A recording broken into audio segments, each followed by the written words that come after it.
மாண்புமிகு முதலமைச்சர் அவர்கள் கொண்டு வந்த இந்த தீர்மானத்தை காங்கிரஸ் பேரியக்கம் முழுமனதோடு ஆதரிக்கிறது. அவர் எடுக்கும் முடிவுகளில் தமிழ்நாடு காங்கிரஸ் கமிட்டி இதை ஆதரிக்கும். பொதுவாக உச்சநீதிமன்ற தீர்ப்பு, காவிரி மேலாண்மை வாரிய தீர்ப்பை கர்நாடக அரசு உடனே நடைமுறைப்படுத்த வேண்டும். ஏற்கனவே அன்னை இந்திரா காந்தி அவர்கள் BBL என்று சொல்லுகின்ற பத்ராபியாஸ் திட்டத்தில் எப்படி துணிவாக ஒரு முடிவெடுத்தாரோ, அந்த அணைகளுக்கு ஒரு தீர்ப்பு வழங்கினாரோ, அந்த தீர்ப்பை ஒட்டி இப்பொழுதும் மாண்புமிகு பிரதமர் அவர்கள் இதில் தலையிட்டு தமிழ்நாட்டுக்கு கிடைக்க வேண்டிய உரிமைகளை, தமிழ்நாட்டுக்கு கிடைக்க வேண்டிய தீர்ப்பின் அடிப்படையில் இந்த தண்ணீரை வழங்க வேண்டும். இனிமேலும் காலம் கடத்தக்கூடாது.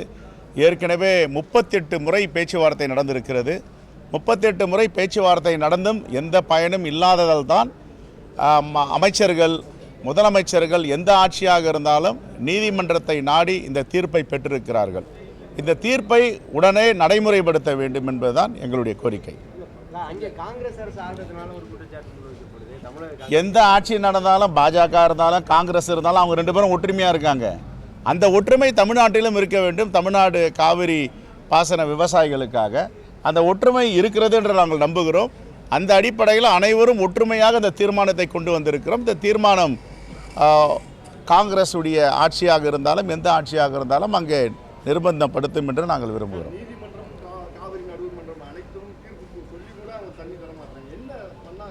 சரி, அப்புறம் யார் இதில் தலையிடுறது? நீதிமன்றம் ஆணையிட்டுடுச்சு, காவிரி மேலாண்மை வாரியம் சொல்லிடுச்சு. இப்போ CWMS TWRS போட்டிருக்காங்க, 2 ஆணையம் போட்டிருக்காங்க. இப்போ அவங்களும் சொல்ல போகிறாங்க. இதை நடைமுறைப்படுத்தலைன்னா யார் தலையிடணும்? அதுக்காக தான் பாரத பிரதமரை சந்திக்கலான்ட்டு சில தலைவர்கள் சொல்லிக்கிறாங்க. பாரத பிரதமர் தலையிட்டு நமக்கு கிடைக்க வேண்டிய நீதியை அவர் பெற்றுத்தர வேண்டும். இதான் எங்கள் கோரிக்கை.